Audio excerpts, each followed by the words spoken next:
What's up guys, and welcome back to my channel. Man, it feels good to be home. If you've been following along the last several videos, you know I was in Italy and Greece. I was gone for a little over 5 weeks, but being back in my space and getting back into my rhythms feels awesome. And while I enjoyed every minute of the trip, there's nothing quite like coming home. Before we get rolling in today's video, I wanted to take a minute and just welcome you new subscribers and thank you to all the current subscribers who have been sharing and liking and commenting. It's been really cool having this channel now for about 7 months and just seeing what has been happening here and even like the people I've met. It's just been an incredible experience and I'm grateful for all of you. So I just wanted to take a minute and thank you. I also wanted to take a minute and talk about today's sponsor, VeryGoodPresets.com. I say sponsor kind of as a joke because that's my shop and my website. I launched that just a few months ago, and in May, I launched a new color grade pack called Jupiter. I launched it while I was in Italy, and the response has been honestly overwhelming. It's been really cool to get photos from you with your composition, and then seeing like how you work the preset into your own workflow. Jupiter RGB, Jupiter Mono, it's super cool to see it. I love getting on the hashtag for Very Good Presets on Instagram and just seeing all the photos that you've made. And I just wanted to say thank you for your support, your continued support. If you haven't had a chance to pick up the Jupiter pack or a Portra 400 from Very Good Presets, those are the only two things I currently offer. The link is right down below and discount codes that will work for you. So be sure to grab them, use those discount codes. The whole time I've been talking here, my phone's been like lighting up. It's because of Instagram's new app, Threads. Hello, are we all getting back into Twitter, but not Twitter, getting on Threads now? So yeah, I'm on Threads, so hit me up. Same thing as Instagram, @DaveHerring. So at this point, if you've been watching the channel, you've seen me in Rome and in Greece, and I've got actually more videos coming still soon from that trip that I haven't even pushed out yet. And so this might seem a little out of order, but there's good reason for it, and we'll talk about that another time.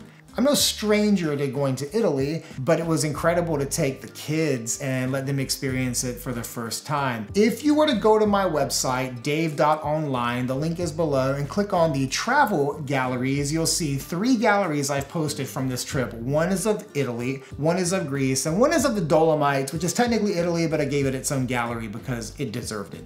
If you follow me on Instagram, you'll see several posts with carousels of photos from this trip as well. All of this stuff that you would see is the stuff that I'm proud of. It's stuff that I felt like represented my style the best, and moments that were really important to me or moved me or just were really cool to see. Some of it's kind of abstract, some of it's just like epic landscapes or locations, some of it's just people that looked interesting. They're all on my travel galleries and my Instagram. And we can call all of those the high points. That's the end result. You see the shots, you have no idea what it took to get those shots. For me personally, I had to overcome some serious obstacles, literally for every one of those photos. Here's the thing, I would say nearly every photographer or videographer or creative, I don't care what medium you're making, has to overcome to get to the art. Except in our fast consumable lifestyle and relationship with art today, we don't know what it took to get that photo we're just flicking through. So I wanted to make today's video to tell you about the things I had to overcome to get some shots. And I'm gonna share some shots that I'm really proud of with you and show you how the things that I had to overcome played into those shots. And I recognize that not everybody has to overcome the same thing. What might be a struggle for me might actually be something that you look for in your creative process. And so please take this as a Dave personal video, but I do think some of these things are universal, and the truth is we all have to overcome things. And so I want to talk to you about my process and how I overcame the things that I overcame to get these shots. So let's jump right in. The first thing that I had to overcome to get these shots was the crowd. Like I said before, I'm no stranger to going to Italy, but this was different. 2023 Italy was like being at Disneyland at the busiest hour of the day in Disneyland. Seriously, I've never seen crowds like that ever. Everywhere I went, hundreds, thousands of people everywhere. Even quieter parts of Rome, like the area that my grandmother's from, Trastevere, still insane. People everywhere. And I know that Italy is experiencing some post-pandemic, I read the phrase as revenge tourism, like tourists are getting revenge on the lockdown. Italy is experiencing that. Overcoming crowds in shooting was very difficult for me because every angle that I thought was interesting had 1,000 random people in the photo. It was hard to get a street. It was hard to get an interesting scene. If there was like an interesting street kind of scene, it was hard to get it because there's so many people around or crossing through the shot constantly. I mean, it was insane. And so having to overcome massive crowds, it was a challenge for me, but I had to overcome it to get the shots. And if you look through my galleries and you see some places that are sparsely populated, that was because I waited and waited and waited to get that shot. Or just happened to be there at a time where there was like a 30-second window where there weren't people around. So check out the galleries and you'll see what I'm talking about. The next thing that I had to overcome was transportation.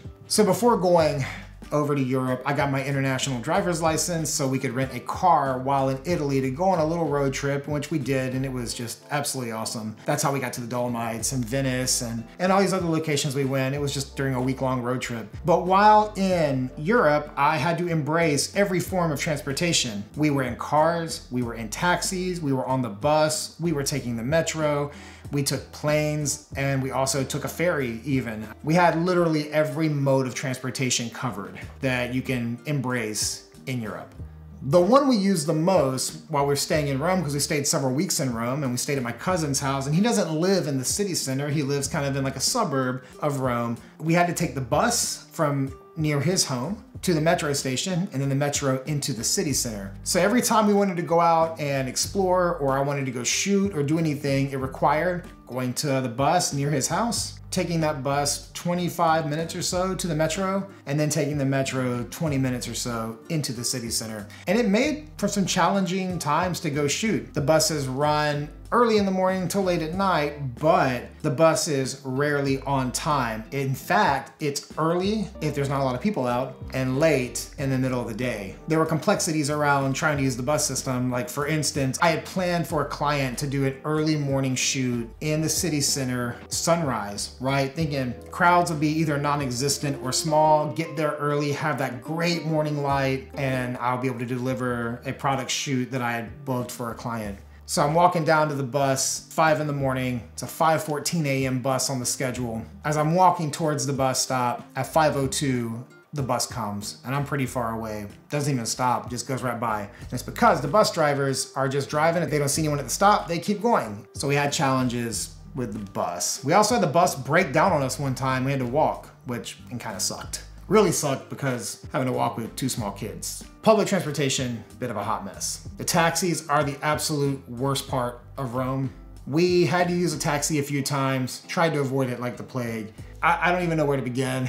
Just, if you go to Rome, avoid the taxis. It is just a hot mess of a system. Even the Roman people, the Italian people, they also acknowledge it is just a horrible system. So you guys over there, if you're watching this, you guys gotta get some reform. The public transportation, the taxis especially, nightmare.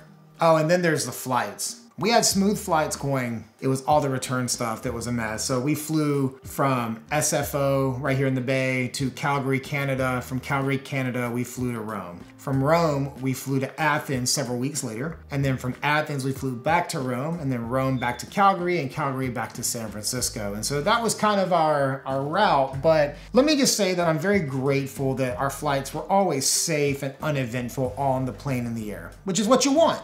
But on the ground, going was pretty smooth, except we had a very long layover in Calgary, but we made it work. We knew that going in. We get to Rome, we're in Rome for several weeks. We fly to Athens, smooth flight. We get on the ferry, we go to Patmos, which is the island we were shooting on, but that's when the drama began. It was during the return. So the ferry, it's an overnight ferry, but it's kind of like a floating hotel. You get a room, stay the night on the boat, you wake up, you're where you need to be. Except we got to the dock and the ferry was like 2 hours late.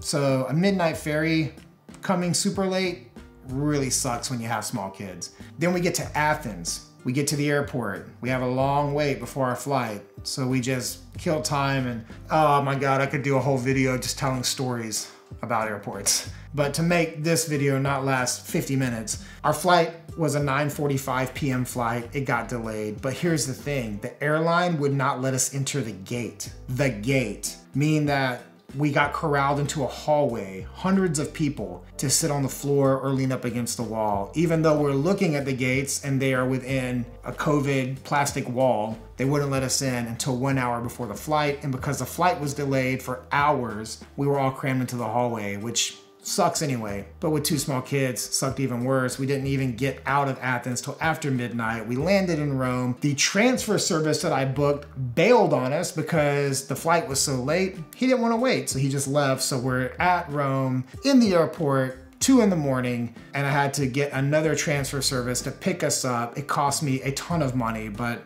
got it done, got the family home. Transportation, had to overcome it. And when you look at my photos, when you see the work, when you see the shots, it took overcoming some serious transportation drama. Depending on the photo is the seriousness of the drama. But there was really no day where things were completely smooth.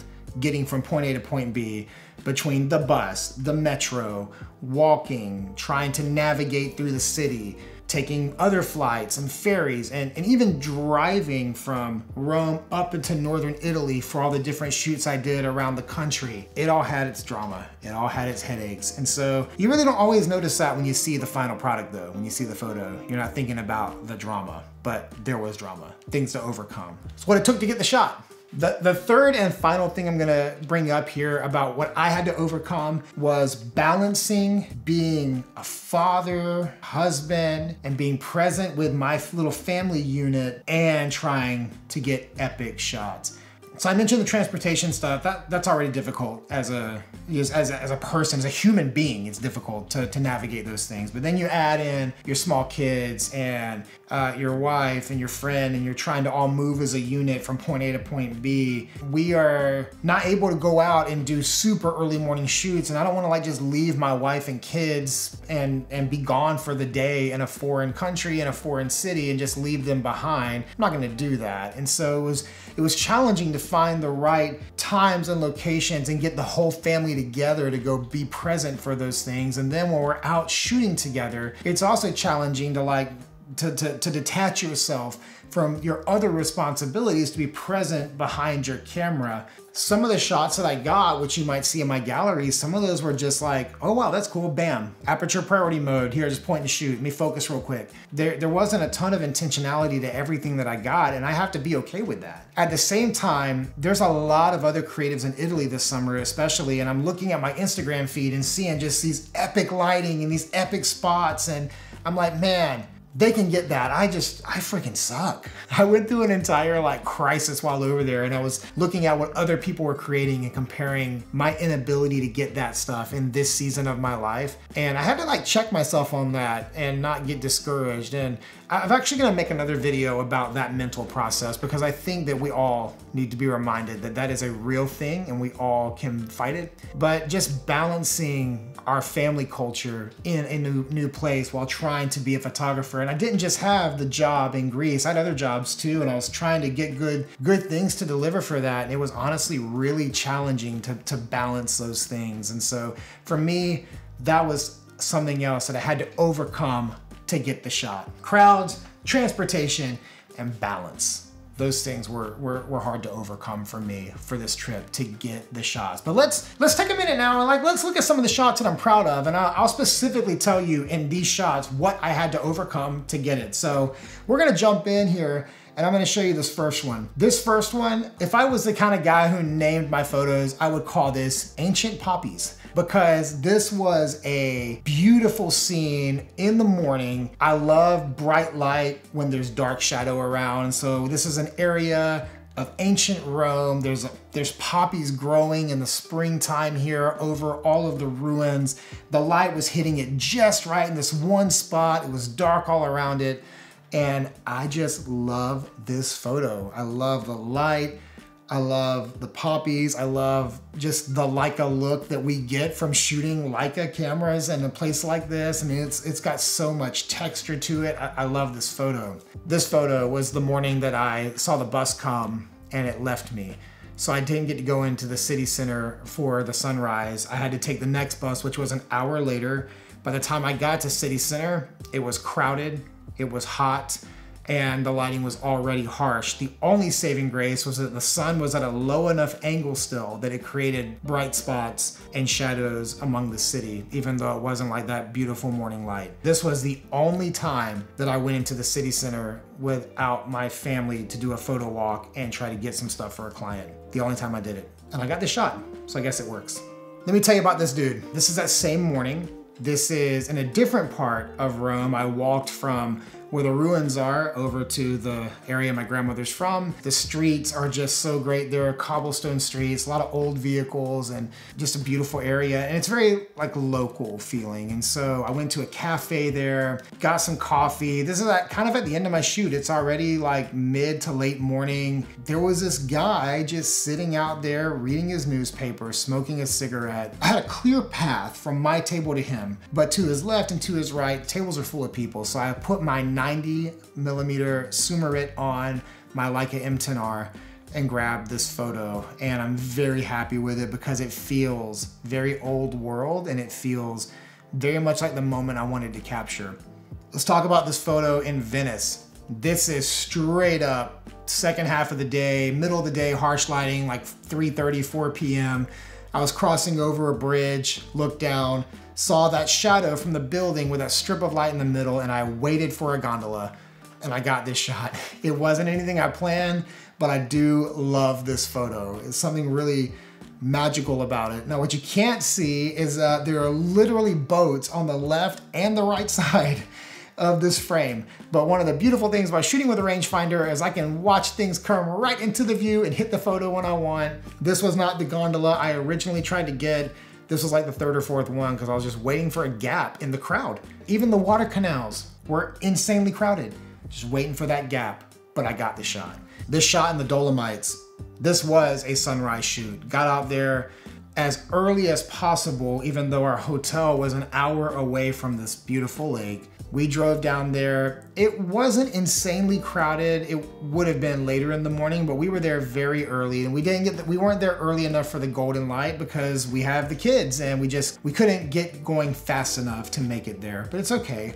We got there in this beautiful half-lit mountain with the lake. I couldn't find a vantage point on the ground to get the shot I wanted. So I grabbed my drone because apparently it's completely legal and normal to fly drones in the Dolomites. Completely unheard of in North America at our parks, whether in Canada or here. But they're totally fine. And I took my drone up, but I used it kind of like a tripod to get like 30 feet up. I wasn't that high. I wanted this shot of the mountain with the boats. I shot this from the parking lot because my drone was in the car. And so I did my walk around, I got some photos, wasn't really feeling it. It wasn't jiving with me. So I went back to the car. I sat on the back of the car in the parking lot, flew the drone over, got this shot, brought the drone back to me. And that's what it took to get this shot. It wasn't some beautiful moment. It was me sitting on the back of a car in a gravel parking lot looking at a screen. I wish it was an epic moment. I wish I could have been standing there with my camera in my hand, my Leica in my hand, but I wasn't. But I still do very much love this photo.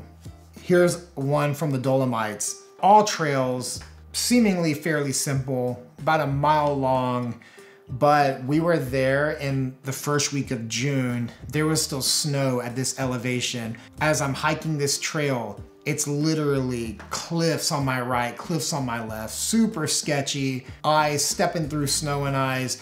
If you slip and fall, you're pretty much gonna die. It was really sketch. And then the bad weather rolled in as we were getting up there, clouds, and there's no sun. The horizon is completely crushed, rain clouds, and we're waiting it out, and it's just not getting any better. But then the light opened up. It didn't open up at the top, it just opened up this one section, and I got this really interesting photo, and I'm really proud of it, but it took an incredibly difficult hike for me maybe it'd be easy for you. It was difficult for me, and it took dealing with rain and even getting rained on, concerned about the weather sealing of my cameras as I'm out there. But regardless, I did get this shot and I do love it. But it was a very challenging shot at the end of a very long day, because that drone shot I just showed you was in the morning. This is sunset, which was like 15, 16 hours later, and we were out the whole day exploring the Dolomites. And so this was a pretty intense moment, but I got that shot and I love it. And I love the whole series around it too. Be sure to check it out in my gallery. I've got 3,000 or so photos from this trip that are in my library, and those are the ones I kept. And then I selected maybe 30 for each gallery on my website, and you can see them. And again, these are the highs, but behind every shot is something that had to be overcome. I've got stories, you've got stories. Nothing good that we make comes without some type of trial. The best stories are the ones that involve conflict and resolution. The journey is just as important as what you make in the end. Okay, I told you some stories. I want to hear your stories. Tell me in the comments below something you've had to overcome to get the shot. And if you can, link the shot. Link it from your Instagram or to your website. I read and respond to every single comment. I'm gonna try to always make that my thing. If you share it, I will see it and I will respond to it, and I would love to see it. All right, guys, that's gonna end this video. Like, subscribe, follow along. Thank you guys for being part of this community, and I can't wait to share with you some of the other videos that are coming down the pipeline. I'll see you guys next time.